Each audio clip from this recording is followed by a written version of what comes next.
All right, folks, so it wouldn't be a Tuesday without Girl Talk, and the topic for this morning is uncomfortable conversations with a parent, a close parent.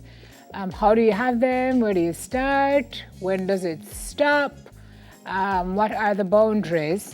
So we have a few scenarios this morning that our producer has given us, and we're going to talk through some of them that I'm sure you may have had to have, or you're looking to have, and you don't know, if you should, or as we said, where to start. So maybe some helpful hints for you this morning. Starting with this first scenario, your parent depends too much on you, says this. You are their retirement plan, financial burden. You love him or her, so you feel trapped. So the question is, how do you have that discussion? All right. So it's further hashed out. Poor single parent to an only child who made sacrifices to send you to school, but as soon as you start working, they retire and they depend on you solely. Is it selfish to want to travel, explore, and live your life without having the childlike responsibility? Childlike responsibility of taking care of your parent? I'm not sure that's a childlike responsibility at all. It's a very adult responsibility. But this is a tough. I mean, that probably mean having the responsibility, like almost as if the parent is your child. Oh. I think that's probably what they mean. Okay. Yeah. Righto. Well, that is a tough decision and discussion. It is a tough discussion to have. And I don't know. If I'm gonna tell you, it's a tough discussion to have. And at the stage that you would have to have this discussion, there isn't really much you can do about it, because at that point you would have been taking care of your parent for a long time. If your parent is elderly, then what option do you have? At that point, you can put him or her on the street. Me no know how to respond to this one because no, I'm saying I don't know how to respond to this one because personally I feel like if your parents sacrifice everything, you can't sacrifice something for your parent. That's how I feel. So I mean, to try to say anything else, carry out, I'd probably be hypocritical of me. So that's why I'm saying I don't know how to respond, because I feel like if your parent invests so much in you and sacrifice so much, but there's like my mother never go nowhere because she have to work, come home, take care of you. So part of our thing is everywhere that we feel she wants to go, even she don't want to go, she go. If there's a concert, she must go. My sister and I go to the movies. My mother watch more movies than me. But is that different from your mother knowing that she can't eat unless you provide, or she can't? There's a notion that says your children are not supposed to become your retirement plan. So that's I see this question that says, is it fair for parents to expect their children to take care of them once the kids start working? I think it's unfair. I think, so maybe the discussion is, to what extent am I able? Maybe that's the discussion. It may be, mommy, or daddy, I really want to be able to contribute to your well-being, but I have to live as well. Right. And so where can we find a midpoint? That discussion I can't see with, but I'm not going to. It's a shocker to me. I don't know if I have that conversation. It's supposed to be but a lot of that happens though, Kids say, oh, I never come back about you. But it does. Yeah. It does. Father, how long can tell you about it? It does. Father, how long can tell you have about a lot of parents too who are left in hospitals. Yeah. Children turn a blind eye. Yeah. So maybe it's striking the balance, saying, Mom and Dad, listen, I want to take care of you, but I want to be able to also, live and enjoy some things. So, and you see how that one goes. But that's an ongoing discussion.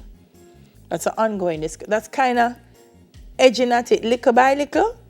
Me think the one blam thing might not work. Little by little. Okay. What if your parent wants to live with you because he or she is lonely and you're the only person they're comfortable with, but you need your space?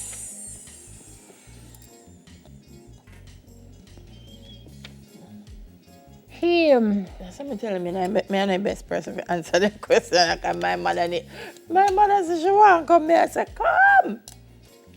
I think this really has a lot to do with your relationship with the parent too, you know, because some of us, I mean, if we hear this, it's not even like a second thought. Yeah. You know? Yeah.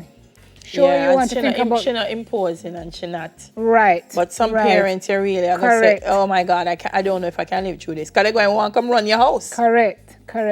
And it really has implications for you when there's somebody else in your space. And if your parent is that parent with whom you could never get along or who's going to want to come in and try and run your life, then it's going to drive 12 you crazy and it's going to do more, I think, to harm the relationship than good. But how do you know that your parent is lonely and has nowhere to go and you don't take them in? You know? And you know, we need to invest more in some senior living facilities. And when I say senior living, I don't mean homes. I mean, there are places in Florida where there's a complex of seniors and them live there pretty much independent. There's activity for them. They get to socialize, so they're not as lonely and they still enjoy a pretty independent standard of life. So, you know, that's one option. And a lot of kids do that. Our parents save towards them retirement homes, and so that's where they're going. So that's one option. Close enough that you can visit. And then leave. And close enough that, yeah. Okay. What's the third one, Miss Harris? Parent never fell in love, so they don't seem to understand the concept of being in love and always butts in to disapprove of your dates. Yeah.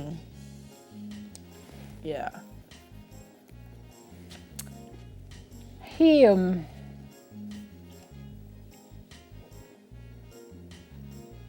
If they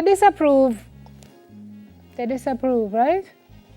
I mean, the lessons are yours to learn, and they can give you as much input as they feel that they want. But at the end of the day, your life is your life as an adult. Yeah. I'm sure they would have had situations in their own life where their own parents may have disapproved of their choices, but at the end of the day... Yeah. Sometimes it's them spider sense tingling. True, because sometimes they're very right. Yeah, they know before we know. Sometimes it's spider sense tingling. So again, it's always going to come down to having that conversation. Maybe the conversation is, Mommy, Daddy, look, I hear you, and you may be very right, but you know, I still want to give the relationship a chance. I have to find out for myself. I hope that you guys are still going to be here to support me, and nobody tell me say I told you so, because I know you told me so, but you know, I want to say for myself. You never know. You never know. All right, finally, you're between 25 and 30. Is this for us to answer? Okay. That's something that carries some of them kind of issues there with 25 and 30. And your parent is pressuring you to give a grandchild, but it is still not financially feasible for you. Yeah. It could even be financially feasible and you just don't interest. Not everybody wants to have a child.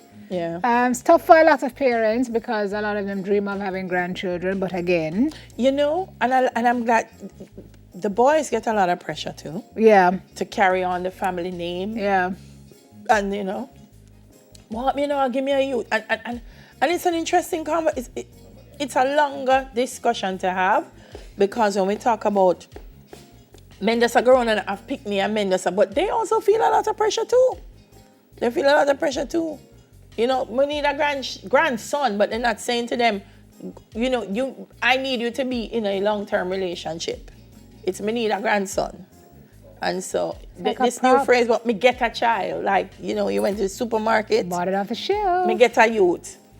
Like, did you go to the supermarket then? Off the shelf, off yeah, the shelf. yeah, So yeah. the men are pressured, the daughters are pressured, especially as they approach what some people think is the age of Yeah, childbearing and child rearing. yeah. My mother's pressure is for me to, every time she hear about something happening to children in state care at a home, she say, can you go and take some of them? Some of them. And I say, when you say some, like how you mean? Half dozen. Half dozen. That's her thing. Go and take some of them. They take some of them. Because that's how she's been, you know. So it's cool. Wow. Love her to death. These are But tough no, I don't have them discussions. discussion issues there with my mother. Same. And hope never to. Thanks, Mom. That's it for our Girl Talk this morning. Are we taking a break, Floor Manager? No, we'll be back to tell you what's in store for you on Smile tomorrow. All right. All right.